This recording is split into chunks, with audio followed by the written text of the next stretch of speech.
भ्रष्टाचार को बढ़ावा देने की कोशिश कर रहे हैं। मतलब वो कहते हैं सुप्रीम अथॉरिटी मैं हूँ। जब तक ट्रांसफर नहीं होगा अनवरत ये धरना चलता रहेगा। इंक्वायरी करके मामले को दूध का दूध और पानी का पानी होना चाहिए। मैं तो मेरी मनमानी करूंगा और मनमानी हम चलने नहीं देंगे। आंदोलन के दबाव में आकर के उस बिल को पास किया, जबकि उन्होंने पहले बोला कि ये बिल गलत है, मैं इसको पास नहीं करूंगा। बार बार मीटिंग करने के बावजूद भी उस आदमी के ऊपर कोई असर नहीं है। तो हमारी एक ही मांग है कि एक हमारे अधिकारियों का सम्मान किया जाए, बीकानेर से बाहर ट्रांसफर होना चाहिए और उनकी स्वतंत्र रूप से जांच की जाए कि उनके पीछे उनका मेन मुख्य एजेंडा क्या है, कि वो क्यों बिलों को जानबूझ के रोका जा रहा है। बीकानेर मुर्दाबाद मुर्दाबाद मुर्दाबाद, लेखा विभाग बीकानेर मुर्दाबाद मुर्दाबाद मुर्दाबाद। राम जी, मैं महादेव और आप सबको स्वागत है छलको बीकानेर पर। फिलहाल मैं ये टाइम आयकर भवन है जटा में मौजूद हूँ। कुछ एक कर्मचारी है अठा जी का अंदर काम करने वाला, आप रही एक सीनियर ऊपर कई तरह का आरोप है जी का लगा रही है। आखिर में किस चीज आरोप लगा रही है, पूरी बातचीत की है, मैं आप लोगों से आगे बातचीत करूंगा और पूरी घटना जानने की कोशिश करूंगा। आप लगातार वीडियो से आगे जुड़े आ रही है। नमस्कार जी। नमस्कार जी। की बात होगी आप लोग? आरोप यहाँ पे ये है कि सेंट्रल जो जनरल अकाउंट्स है डिपार्टमेंट है, जो सीजी डिपार्टमेंट कहते हैं, उसके यहाँ पे असिस्टेंट अकाउंट ऑफिसर बैठते हैं डब्ल्यू। वो पिछले 6 महीने से उनकी जो मंशा है वो मेलाफाइड इंटेंशन प्रतीत होता है, क्योंकि बार बार उनके पास में अकाउंट्स के जितने भी हमारे कर्मचारियों के बिल जाते हैं या अधिकारियों के बिल जाते हैं, उनको बार बार बिल को रोकना, बिल को लौटाना, अनइंटेंशनली मान लो बिना मतलब के इरादतन के साथ में वो अपने बिल को रोकते हैं, बिल को लौटाते हैं। 6-6 महीने तक अपने पास में बिल पेंडिंग रखते हैं। उनका जो ये कृत्य है, इस कृत्य से हमें ऐसा लगता है कि उसका मेलाफाइड इंटेंशन है, वो भ्रष्टाचार को बढ़ावा देने की कोशिश कर रहे हैं। कर्मचारी वर्ग एक स्वर में उसका विरोध करता है। हम ऐसी प्रवृत्ति जो डब्ल्यू की यहाँ पे हो रही है उसका हम सिरे से खंडन करते हैं और उसको लेकर के पिछले 3 दिनों से लगातार अधिकारी और कर्मचारी है वो धरने पर बैठे हैं। लेकिन जो लेखा विभाग के ऊपर जो आला अधिकारी है उनके अभी तक कोई भी असर नहीं हो रहा, इस धरने का कोई आंदोलन का असर नहीं हो रहा।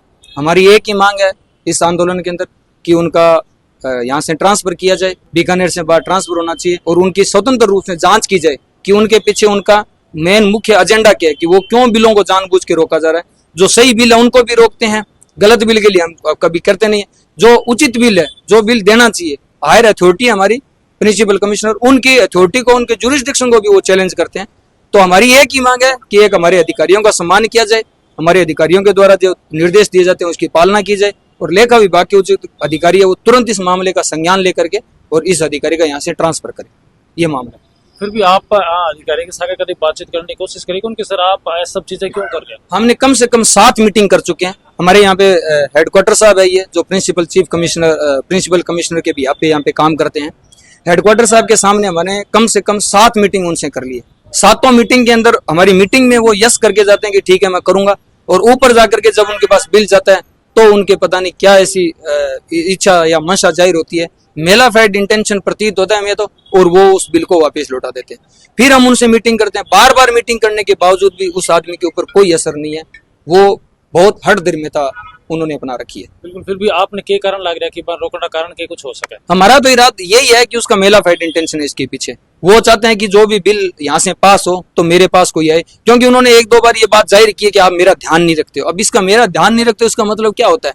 हमारे हिसाब से तो यही है कि उसका मेलाफाइड इंटेंशन है। हम तो एक ही बात करते हैं और हम ये चाहते हैं लेखा विभाग के उच्च अधिकारी इसकी स्वतंत्र रूप से जांच करें और उसकी जांच के दौरान हमें शामिल करें, हमारे स्टेटमेंट रिकॉर्ड करें। हम उनको बताएंगे कि वो क्या करते हैं। 6-6 महीने तक बिल रोका, 6 महीने के बाद में हमने आंदोलन किया, आंदोलन के दबाव में आकर के उस बिल को पास किया, जबकि उन्होंने पहले बोला कि ये बिल गलत है, मैं इसको पास नहीं करूंगा। अगर बिल गलत था तो 6 महीने बाद उन्होंने पास क्यों किया? हायर अथॉरिटी के द्वारा यहाँ के एचओडी प्रिंसिपल कमिश्नर है, प्रिंसिपल कमिश्नर के ऑर्डर को चैलेंज किया जाना उनके द्वारा, जो उनके क्षेत्र अधिकारी में बनता भी नहीं है। ऐसी चीजें लेखा विभाग के उच्च अधिकारियों के या तो संज्ञान में नहीं है, या तो ये उनके संज्ञान में ला करके काम नहीं कर रहे, या अगर उनके संज्ञान में है तो उनको मामले में तुरंत हस्तक्षेप करके इसकी इंक्वायरी करनी चाहिए। इंक्वायरी करके मामले को दूध का दूध और पानी का पानी होना चाहिए। हम ये चाहते हैं। 3 दिन धरने में कोई रिजल्ट मिले? 3 दिन के धरने में अभी तक हमें कोई ऐसा परिणाम नहीं मिला, न को लेखा विभाग के अधिकारियों की तरफ से हमें कोई आश्वासन मिला है। हमारे विभाग के उच्च से उच्चतम अधिकारी जो राजस्थान के हैं, प्रिंसिपल चीफ कमिश्नर साहब जो राजस्थान जयपुर में बैठते हैं, उनकी भी कोशिश जारी है। हमने वहां तक हमारा मैसेज कर दिया और इस 3 दिन के धरने से हमें एक चीज जरूर मिली है कि लेखा विभाग अभी तक भी अगर नींद में सोया हुआ है तो ये आंदोलन मंगलवार से हमने ये निर्णय लिया कि ये पूरे राजस्थान के अंदर प्रिंसिपल कमिश्नर ऑफिस लेवल पे आंदोलन पूरे राजस्थान में होगा। ये 3 दिन में अभी तक आउटकम यही है।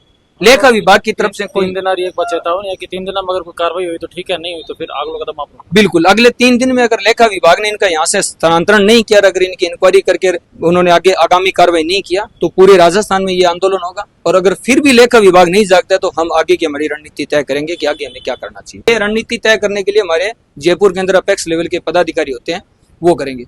इसके साथ में एक बात मैं और ऐड करना चाहता हूँ, लेखा विभाग के जो ये अधिकारी है यहाँ पे, उनके द्वारा जो बिल अपने पास में रोका जाता है, 2-1.5 महीने से उनके पास में बिल पेंडिंग रहते हैं, जबकि मैनुअल के अंदर ऐसा लिखा हुआ है बाकायदा, जो कानून है सरकार की जो नीतियां हैं उसकी सरकार की नीतियों का भी ये विरोध में चल रहे हैं, उनके अनुकूल काम नहीं कर रहे हैं। लेखा विभाग का जो मैनुअल है उस मैनुअल के अंदर साफ तौर पे लिखा हुआ है कि ये अगर बिल लौटाते हैं तो सिर्फ एक बार लौटा सकते हैं, लेकिन इनका मेलाफाइड इंटेंशन इतना प्रतीत होता है कि एक बार की बजाय एक ही बिल को 3-3 बार 4-4 बार भी लौटा चुके हैं, जो कि एकदम साफ साफ मैनुअल का वॉयलेशन है। फिर भी लेखा विभाग के उच्च अधिकारियों के पता नहीं मामला संज्ञान में नहीं आ रहा, या हमने कम से कम 5 पत्र भी हम लिख चुके हैं, लेकिन फिर भी आज तक उनके ऊपर कोई इसका असर नहीं हुआ। हमें मजबूरन न चाहते हुए भी हमें ये धरना प्रदर्शन करना पड़ रहा है, और इससे हमारे काम का भी हैम्पर हो रहा है, विभाग की भी बदनामी होती है। लेखा विभाग की तो बहुत ज्यादा बदनामी हो रही है, वो हठधर्मिता पकड़े हुए हैं और हम उस हठधर्मिता का सिरे से खारिज करते हैं। देखो ऐसा है, सभी पढ़े लिखे जो है, चाहे अनपढ़ भी है, वो समझ सकता है कि भी उसकी मंशा क्या है, कहने की आवश्यकता नहीं है, मतलब है ना। देखो ऐसा है ना कि हमारा डिपार्टमेंट जो है ना वो अलग है और वो अलग डिपार्टमेंट से है, मतलब अकाउंट्स ऑफिसर जो है, तो हमारे बीकानेर, गंगानगर, मानगढ़, सूरतगढ़ सभी ऑफिसों के जो कर्मचारी अधिकारी है, प्लस ऑफिस के जो भी बिल है, ऑफिस चलाने के जो है खर्चे के हैं, जो सैलरी के हैं, गाड़ी घोड़े, वो सभी पूरे जोन के यहाँ से पास होते हैं। और जो भी बिल जाता है ना, बिल जाते ही वो माइक्रोस्कोप लेके बैठ जाते हैं कि कैसे इसको लौटाऊं मैं, ये नहीं देखते कि भी ये सारे नोट्स पूरे तो मैं इसको पास कर दूं। तो ये इनके प्रकार उनका मनसा ये रहती है मैं इसको लौटाऊं कैसे, और हर बिल को वो 1-2 बार, जैसे इन्होंने बताया, एक बार लौटाने के बाद में उनका ये है कि वो अपने अथॉरिटी को भेजे कि मैंने एक बिल लौटाया, लौटाने पर इनकी ये आपत्ति है, मुझे मंजूर नहीं है रिप्लाई, तो आप इस पर निर्णय लें। वो उसको वापस दोबारा भेज देता है, फिर 30 बार भेज देता है। तो उससे तो ये लगता है कि मतलब वो चाहता है कि मेरे पास आके मिले, बिल में पास ही नहीं करूँ, उसकी ये मसला रहती है। तो इससे क्या डिपार्टमेंट का रूटीन का जो वर्क है वो हेल्ड अप हो रहा है। किसी का टीए बिल है, चाहे मेडिकल बिल है, चाहे ऑफिस एक्सपेंसेस का बिल है। हमारे जब गेस्ट हाउस जो है अंडर मतलब क्या है कंस्ट्रक्शन था, कंस्ट्रक्शन पूरा हो गया, उसमें जैसे जब तक क्या है कि पलंग है, एसी है, फर्नीचर नहीं जाएगा तब तक वो यूजलेस है। तो उसके लिए हमने हमारे अथॉरिटी से सैंक्शन ली है। हमारी हेड ऑफ डिपार्टमेंट है principal commissioner of income tax, वो गवर्नमेंट ऑफ इंडिया के रूल्स रेगुलेशन बढ़ेगा उसके हिसाब से वो ऑथराइज है, सैंक्शन है। उन्होंने सैंक्शन दे दी, हो गया। मैं तो इसको भी नहीं मानता, मतलब वो कहते हैं सुप्रीम अथॉरिटी मैं हूँ, और यहाँ तक हमें लिख के देते हैं कि आप फाइनेंस मिनिस्ट्री से क्या ऑर्डर लेके आओ तब हम बिल पास करेंगे। पेट्रोल का हमारे रिवर्समेंट का है, इंस्पेक्टर्स जो भी है हमारे, वो फील्ड में भी वर्क करते हैं, सर्विस फैसिलिटी में भी जाते हैं, इंक्वायरी में भी जाते हैं। तो उनके लिए भारत सरकार ने कई सालों से 2001 का ओम है, उससे पहले से भी होगा शायद, हमारे संज्ञान में 2001 ओम निकला हुआ है, उसकी गाइडलाइंस के मुताबिक इंस्पेक्टर को 30 लीटर पेट्रोल रिइंबर्स होता है। तो जो भी नॉर्म से हम सब पूरा करके बिल सबमिट करते हैं उसको भी लौटा देता है कि 2000 के बाद से अब तक रिवाइज नहीं हुआ, आप रिवाइज लिख के हो, तो रिवाइज तो गवर्नमेंट करेगी, हम थोड़ी करवाएंगे। या फिर आप ये लिख के गवर्नमेंट को रिकमेंडेशन दो कि भी ये नहीं मिलना चाहिए, कि गवर्नमेंट डिसीजन वो कोई गवर्नमेंट ऑर्डर्स में नहीं मानता, मैं तो मेरी मनमानी करूंगा, और मनमानी हम चलने नहीं देंगे। हमने ये निर्णय लिया। अब हमारा ध्यान एकमात्र इतना ही है कि हम उनका ध्यान कैसे रख रहे हैं।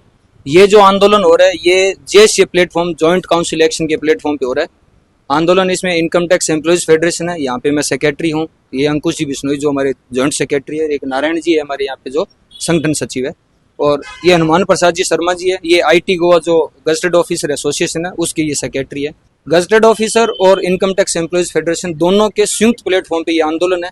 और अब हम उनका ध्यान, हमारे शब्दों में हम इतना ही रखेंगे कि बीकानेर से वो ट्रांसफर होना चाहिए उनका। जब तक ट्रांसफर नहीं होगा अनवरत ये धरना चलता रहेगा। तो अब लास्ट और मुख्य मांग आई, लास्ट अंतिम एक मात्र मांग यही है कि उनका यहाँ से ट्रांसफर होना चाहिए। पूरा मामला सुनने बाद रमायना आप लोग कहीं कुछ राय अपन कमेंट माध्यम में जरूर बताओला। सागे वीडियो ने दब्र शेयर कर दिया। मिला एक और नए वीडियो सागे, धन्यवाद।